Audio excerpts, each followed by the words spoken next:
on this edition of Lifeguard. 4110, can you jump on a boat and head out there? I'm coming from the bay. Immediately I heard somebody indicating they needed help. They needed help now. It was an emergency. Cardiac arrest, approximately 10 minutes.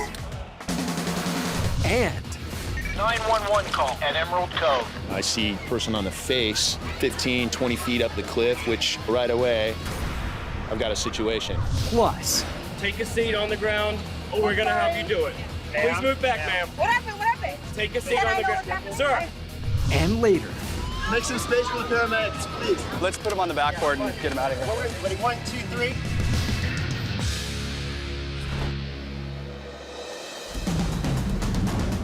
the Lifeguards of Southern California protect over 400 miles of coastline, It's just really us versus nature. and nothing impacts their day like the weather. As lifeguards, the weather dictates the type of day that you're going to have. Shark sighting, clear the water. I need medics to ski beach dock and other units. On these beaches, lifeguards are the first responders. 1, 2, I got 3. When you get this many people coming to the beach, things are gonna happen. Hey, you all right, buddy? You there? They are there to save you. He told me to grab the buoy. He was literally right there. They are there to lifeguard. Mission Beach is located just north of San Diego. The 2-mile stretch of sand begins at the Mission Bay Inlet and extends north to Pacific Beach. With miles of boardwalk, beautiful beaches, and a central location, Mission Beach is busy year-round. Today, lifeguard Charlie Knight is working out of the Mission Beach main tower. The surface picked up a little bit, about 2 to 3 feet. We have some pretty warm water, so I'm expecting the sun to come out and to stay out for the rest of the day. At about 1 o'clock or so, the tide's really gonna start fluctuating. It's gonna go to a lower tide and water's really gonna start moving. I expect to see more rescues around that time. 4 Sam on Marine 2. We're getting a VHF 16 call. The vessel Marissa has an unconscious diver. Mission, can you send your ski to head to the Yukon? An unconscious diver is a serious call. Charlie Knight reacts quickly. Wait for him en route off of main tower Mission Beach. Good to Charlie Knight. He boards a sled behind PWC operator Colo Rosenthal for the journey to Wreck Alley. Located 1 mile off Mission Beach, Wreck Alley is a designated area of sunken vessels used for recreational diving. It includes 6 sunken ships, the largest of which is the Yukon.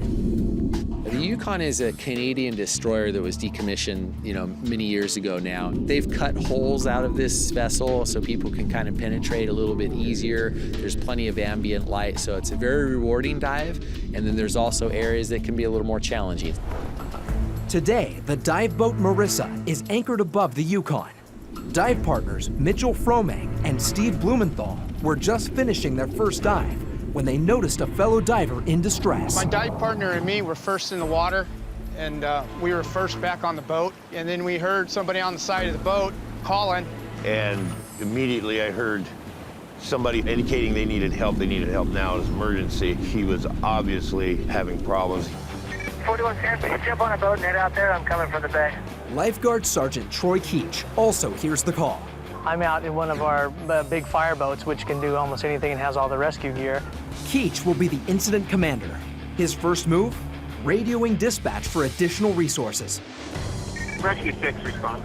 Lifeguard Sergeant John Vipon was piloting Rescue 6 as it left headquarters Code 3. It's important to get there fast because it's an emergency. Often there's a life at stake. 3 minutes into the call, lifeguards have a PWC, Rescue 6, and Troy Keach's well-equipped fire rescue boat all heading to the scene. Meanwhile, back on the Marissa, The dive master and the skipper got her gear off, got her wetsuit pulled down. He couldn't find pulse. And we proceeded to do CPR. Had to roll her on her side several times to clear. Lifeguards were out there within minutes. That 2 is on scene. We have 2 lifeguards responding. So I got on scene, and it was a 56-year-old female. She was in cardiac arrest. I told Colo, the operator of the PWC, to get a dive profile, and then I went ahead and got onto the boat and continued CPR. Charlie is an 8-year veteran lifeguard stationed in his hometown of San Diego. When I was 7 years old, I actually nearly drowned in Ensenada, Mexico. Got sucked out into a big rip current in the channel, And before I knew it, I was going to the ocean pretty quick. And my dad came out and rescued me. And from that day forward, I knew that I wanted to save lives one way or another. Charlie Knight took his passion and became a paramedic. Day in and day out, he was involved in saving lives. But something was missing. I didn't find it to be as gratifying because you didn't know what was going to happen to that patient. You sent them to the hospital, and you didn't know the final outcome usually. Put him on some O2. Charlie Knight's an amazing lifeguard. Hey, change it to a non-rebreather now. He's able to combine his passion with his job.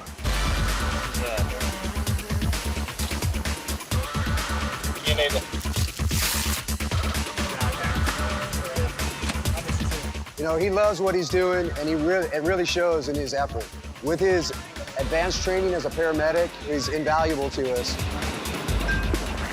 Best thing about being a lifeguard is just making a difference, in all honesty. There's nothing better than swimming out to a victim that's in distress and they have those big bug eyes. And once you get to them, they grab onto that buoy with all their life, and you're able to give them a couple comforting words, calm them down, and swim them in. There's really nothing better than knowing that they're gonna go home to their family that night. Back on the Marissa, Charlie takes over the rescue. His paramedic training will be put to the test. He's inherited a pulseless victim in cardiac arrest. 1.5 miles by boat from the nearest ambulance. This rescue will not be easy. 3 miles north of Wreck Alley sits La Jolla, California. Known as the Jewel of San Diego, La Jolla features luxury homes and upscale shopping. But the real gem in La Jolla is where the Pacific Ocean meets the rocky shore. Today, San Diego is experiencing temperatures in the low 90s, which is driving the public west to the cool air and refreshing waters of La Jolla Cove. It's a super busy day, busiest day of the summer today. The water's warm, it's hot, people are getting in and doing their thing. John Kerr has been guarding La Jolla for 16 years, so he knows that despite the cove's seemingly calm waters, an emergency can happen at any time. We have a 911 call. 2 victims in distress at Emerald Cove. Sam, copy. Let's get a cliff response rolling. I'll update all units when I get on scene. John Kerr quickly grabs his rescue board and starts paddling. 1 mile to the south, lifeguards Jim Lockwood and Lance Mendoza react to the call. Rescue S copies. Responding code 3. The reason we go code 3 in that area because it's so heavily populated with snorkelers, kayakers, swimmers. We can't just stealth over there without lights and sirens. It just lets everyone around you know that you're responding to emergency, so don't cross our path. Emerald Cove is a beautiful but dangerous inlet 200 yards north of Kerr's location. The Rocky Pocket Beach is surrounded on 3 sides by 100-foot cliffs, with water being the only way in or out. So I paddled over there on the rescue board, and I see 2 victims in the cove. One 15, 20 feet up the face of the cliff, which many have tried to scale, but no one's ever made it. So right away, I've got a situation. Kerr discovers that the 2 victims are sisters. One is safely on the rocky beach, but the other is stuck in a dangerous spot. One of the most dangerous things is, of course, her falling, her getting nervous, her getting fatigued and falling. It's a warm, sunny day in La Jolla, California, and lifeguards are responding to an urgent call of 2 young women stuck in Emerald Cove. Lifeguard John Kerr is first on scene. I see a person on the face, 15, 20 feet up the cliff. So right away, I've got a situation. Rescue West arrives within 2 minutes. I could only go into about 20 feet offshore before we're gonna hit the bottom. It's all reef bottom there. Lifeguard Lance Mendoza paddles into the cove to back up Kerr. He finds one victim safe on the beach, but the other is in grave danger. Because of the lack of rainfall, the steep, rocky cliff face is prone to landslides, which could send rocks tumbling down on the victim. She's right in that crevice, you see her? Kerr continues to keep the victim calm, while lifeguard AJ Vila makes his descent. See her? She's right in that crevice. Spectators have begun to gather on the surrounding cliff tops, including the girl's concerned father. Vila must be incredibly careful. One misstep can cause a rain of rocks. Even the rescuer's rope brushing on the dry earth sends loose dirt down the cliff face. IC dispatch update, rescuers at the victim. She was a 15-year-old girl. She was pretty scared. The first order of business is getting a helmet on the victim's head to protect her from falling rocks and debris. Rescuer to ops, victim secure, ready to lower. Ops copies, lowering slowly.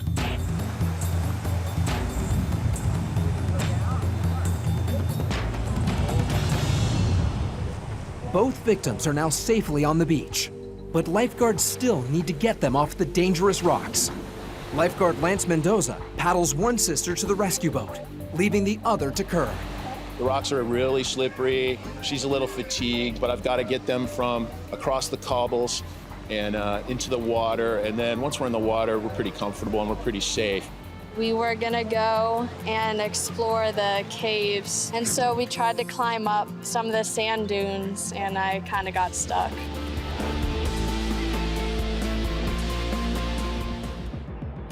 Three miles south on the dive boat Marissa, lifeguard Charlie Knight is trying to revive a pulseless diver. Approximately 4 minutes into the cardiac arrest, the rescue boat pulled up. Our next step was to get the patient transferred to Rescue 6 so we could get her en route back to the ambulance and paramedics. Rescue 6 heads Code 3 back to headquarters. This is my first time ever doing CPR on a boat. We have the wakes, and we have the swells, and we have the wind. Trying to maintain your position while you're trying to do effective CPR is very, very challenging. Charlie Knight continues CPR on the victim. She still has no pulse. He's in rough seas and time is against him. After several minutes, his hard work pays off. About midway through the transportation over to the dock, we did get a shockable rhythm, and we were able to shock her once with the AED. AED is an acronym for Automated External Defibrillator. The device is attached to the victim's chest and monitors the heart, administering a shock at the most effective time. Back at Lifeguard headquarters, San Diego paramedics are on scene minutes before Rescue 6 arrives with the patient. The journey from the Yukon to Lifeguard headquarters has taken 5 minutes. Lifeguard Knight continues to administer CPR as Sergeant John Vipon quickly docks the boat for the turnover to awaiting paramedics.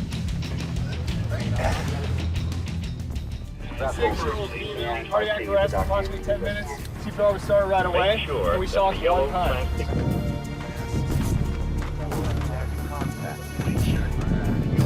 We did CPR all the way to the dock.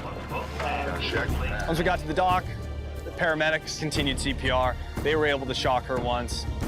The husband was also there, and so my heart obviously goes out to the husband because I couldn't imagine diving with my wife and having such a horrific event happen.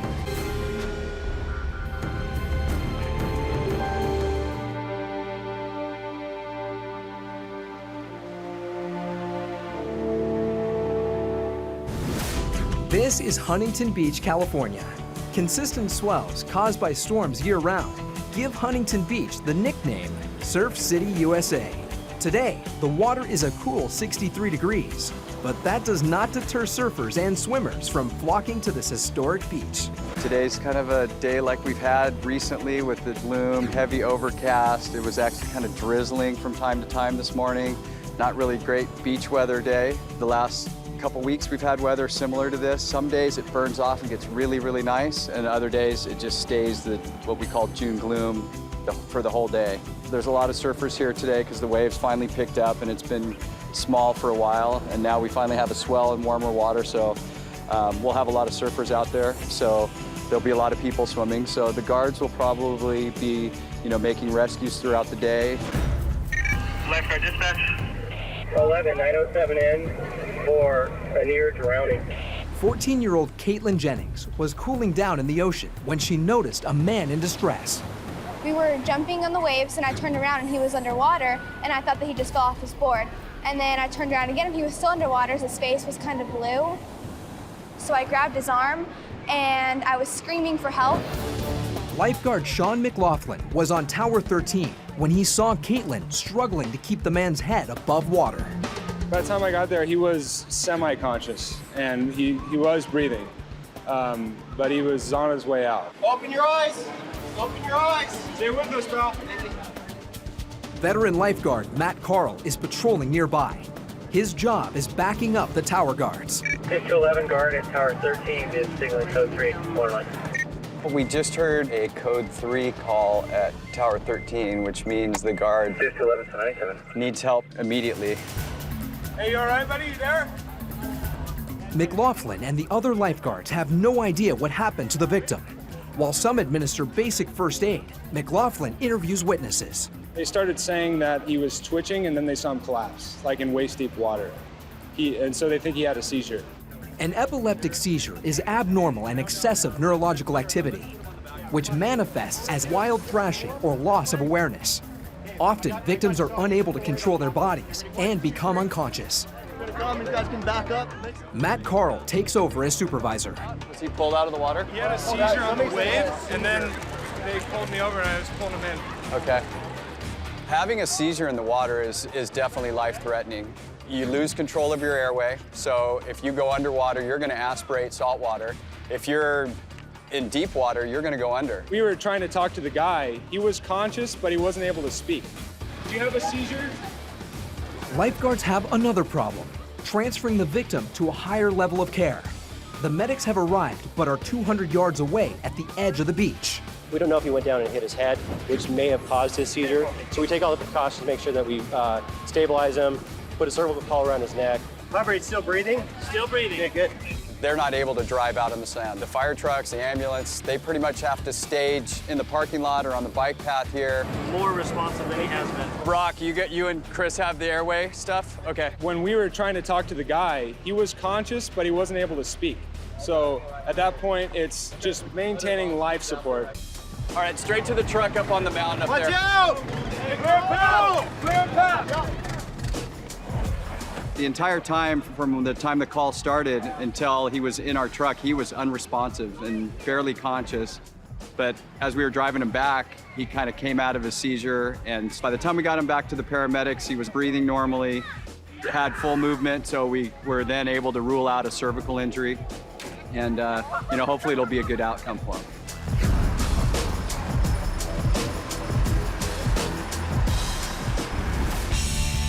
32 miles south at La Jolla Shores, the temperature is perfect and the crowds are enjoying the California beach life. But not everyone is having the day they'd planned. I was out in the water with my 3-year-old son, and this man approached me. He kept falling and he was not okay. He would stand up but then fall right back down into the water. He would just ask people that were walking by him if they could lift him up. I can tell that he was not in any good condition. So I ran to the lifeguard and I told him what I witnessed. Thomas Valenti was in Tower 32 when he was approached by the witness. So I went to investigate and the male was lying down in about 2 feet of water. So I grabbed his hand and assisted him up, told him that we needed to go into the beach. And then he turned on me. And from there, he shoved me with 2 hands into my upper chest. Dispatch contacting 31 Sam for assault on a lifeguard at Tower 32. He turned on me and went back and then shoved me away and then I just backed off. If he did that to the lifeguard, what else would he have done to somebody else? Valenti's supervisor, Sergeant Mike Cranston, reaches out for backup. Advising we have contacted PD. Going to attempt to relocate him now, and he assaulted one of our lifeguards. One of our tower guards had gone in to check on the welfare of a gentleman in the ocean, and he had turned somewhat violent, and that's just not okay. The lifeguards are here to ensure the safety of everyone and to maintain some semblance of law and order on the beach. Take a seat on the ground, right now. I got to protect the staff around here, and we've got to let other people know that the lifeguards are the good guys in this situation. And we need to tell them that you're not free to walk away right now. Take a seat on the ground right now. Do not step forward, take a seat on the ground. Sorry. We're gonna help you take a seat on the ground if you don't do it for us. So take a seat on the ground. Sorry, ma'am. Take a seat on the ground, or we're gonna help you do it. Please move back, ma'am. What happened? What happened? Beachgoers begin to notice the commotion, including the man's concerned sister. Seat on the ground. He's drunk. I mean, he was drinking way too much. I know he's in the wrong, so I understand what they're doing. Yeah. He pushed one of the lifeguards, and that is illegal to do. So So we're going to have you remaining on the ground right now. You're not free to stand up. What's your name? Immediately he became combative. He didn't want to talk to us. He didn't want to follow any commands. Sir, stay seated. Stay seated. Sir, stay seated. Get back down on the ground. You're going to get pepper spray. Do you want to get Sit pepper on the spray? ground. And that's just not okay. We can't have that going on the beach. This one event is now sucking all of our attention and all our eyes that way. We just have to get past it and then get on to lifeguarding. San Diego police are quickly on scene to back up the lifeguards. I'm not doing nothing. It's an aspect of lifeguarding that we have some training and some tools in order to help us facilitate a peaceful outcome. It's not our favorite part of the job by any means.